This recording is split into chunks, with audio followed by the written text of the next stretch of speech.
RFK Jr. could beat President Biden in the first two contests for the 2024 Democratic presidential nomination, this according to Axios.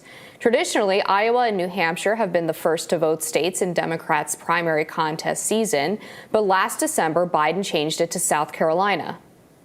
Iowa and New Hampshire Democrats didn't take kindly to the move and are threatening to throw a wrench in the works, holding their contests regardless. This would all but certainly block Biden from winning the first two contests, as the president's camp already said he won't be on the ballot in those states if they vote before South Carolina.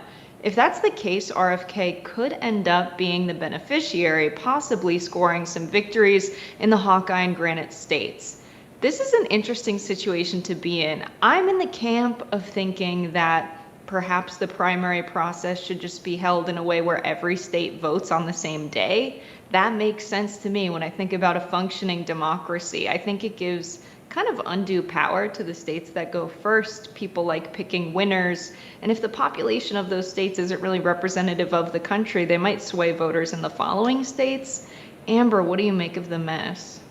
Yeah, there's definitely a point to be made that the early states do determine a lot of where the momentum is. However, obviously, in the last election primary process, Biden was not doing very well until he got to South Carolina. So I don't really buy the Biden administration's reasoning for trying to change the primary calendar. They claim that they want to move South Carolina into the first position because it is more racially diverse than New Hampshire and Iowa, but it just seems a little convenient that this so happens to be the state that basically kicked off Biden's win streak and a state in which he traditionally performs very well. Now all of a sudden they want to kick Iowa and New Hampshire out when Biden didn't win those states last time. I think that's such a good point, Amber. That was absolutely the case, that the big win in South Carolina led the Democratic Party to say, all right, everybody, we're going to drop out and endorse this guy. This is the establishment candidate that's performing the best. And so now we're in this really sticky situation. I think Iowa and New Hampshire, because it's a part of their state constitution, that they hold the first primary contest in the case of New Hampshire and caucus in the case of Iowa, they're going to really push for this. I can see a world where they absolutely hold their contests anyway. They care a lot about what this brings to their local economies. We have this kind of political industrial complex where campaigns going in and spending a bunch of money, having staff in there, there's kind of an economic boom around the caucuses in Iowa and the primaries that are first in New Hampshire. And so they depend on this. It's also a big deal culturally for the parties there. Whether it's good or bad, I think they're going to push to be held first in Iowa and New Hampshire anyway. And what does that mean for a candidate like RFK, who's polling quite well behind Biden? It might actually give him the advantage. Well, not to mention that Biden's name might not even be on the ballot because his campaign is trying to hold firm and saying if Iowa and New Hampshire go first, we're basically not going to participate in that process. I think this has ramifications for the general election as well, because if you anger these local parties that traditionally are used to having a lot of power, if you tell them that their voice doesn't matter, that you don't care about them, the DNC is going to do what it wants, that's not a good look. I mean, if I were one of those local party officials, I would potentially be upset enough to consider pulling support from Biden if he moves along to the general election. Yeah, I also would point to the caucuses being an absolute mess for the Democrats in 2020. In Iowa, they relied on this kind of technology that was not fully tested or fleshed out. And this was something that local Democrats, progressive Democrats in Iowa were saying, do we really want this large tech corporation to be running the caucuses on our behalf? There were all kinds of reporting problems. The caucus process is already quite chaotic, where it's, instead of people casting ballots into a machine, a bunch of people going to their respective corners of a high school gym, and they debate with each other over which candidate should be the president and convince people standing in other corners of the gym or cafeteria or church or what have you to come over to their side. It's absolute madness, and you can imagine there's a large group of people who might want to participate in the political process, but don't really want to participate in a social event or let all of their neighbors know what their political beliefs are.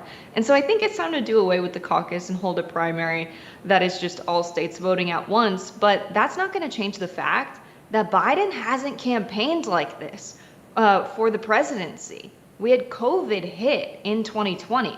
We don't actually know if Biden can stand on the campaign trail against Trump and if he can run another primary again. So that's going to be interesting to see as well, and might be another advantage for the candidates running against Biden in the primary. Yeah, that's really important. I mean, Biden basically ran a campaign from his basement in 2020. He didn't do a lot of public events. He didn't really spend much time on the campaign trail at all. I did an investigation of how many hours he was actually working when he was on the campaign trail in the September leading up to the election. And he was not even pulling a 40-hour work week. So it was not good news for his ability to be able to actually perform the duties of president. We've now seen since then that he loves an early press lid. He does not do very many events in the evening. And when he does travel, he usually takes a few days to recuperate afterwards, typically at one of his homes in Delaware. So this campaign is going to be pretty tough on him, especially if he's going up against Trump or one of the younger, more spry Republicans. I mean, I remember fondly being in New Hampshire for the Democratic primary last cycle. And there's something really nostalgic and sort of romanticized about that process. And at that time in 2020, Trump actually came to disrupt the Democratic primary by holding a rally at the University of New Hampshire. And it was more well attended than any of the Democratic candidate events and was basically the talk of the town and received outsized media coverage as well. So if that's the type of strategy that he's going to be taking heading into this Democratic primary season, which is drawing all the attention away from their candidates, then Biden could be in trouble. Yeah, I think campaigning against the Democrats in the primary is an interesting strategy from Trump. But also, I think this is going to be a campaign that's really defined by their work in the digital space and on online spaces. We haven't seen the Biden campaign do a particularly good job at that. We've seen Marianne take off on TikTok. We've seen RFK do a really good job using Twitter. And we really haven't seen the Biden camp capture an online following in the same way. As someone who's a zillennial, a lot of the Biden content is very cringe. And so the Dark Brandon stuff is funny. That stuff's good. I don't think they know how to capitalize on it. And I know that Gen Z for Change is now kind of in the establishment camp, which is really disappointing to see. A lot of those organizers that were really pushing the Biden administration left and doing a lot of effective digital organizing around student loan debt and what have you, now they've gotten invited to the White House a bunch of times and are fully in the Biden camp during a primary. This is a group of organizers that used to be very progressive.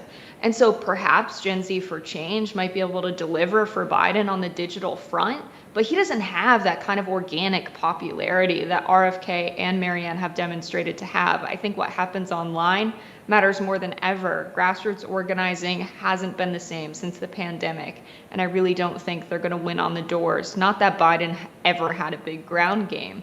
I just think digital is going to matter a lot more this time around. It almost seems inevitable that the establishment candidates don't have a good social media presence because everything is so manufactured. All of the tweets are written by somebody, in a press room who is completely divorced from the candidate and is just trying not to get in trouble. So you never really have interesting content. I think that's why Trump's social media presence is so fascinating to people, because he really is no holds barred and doesn't have that traditional press style approach to being on social media. But we'll see if RFK Jr. can maybe pull some momentum from these early primary states and give Biden a run for his money. We'll be back with more Rising after this.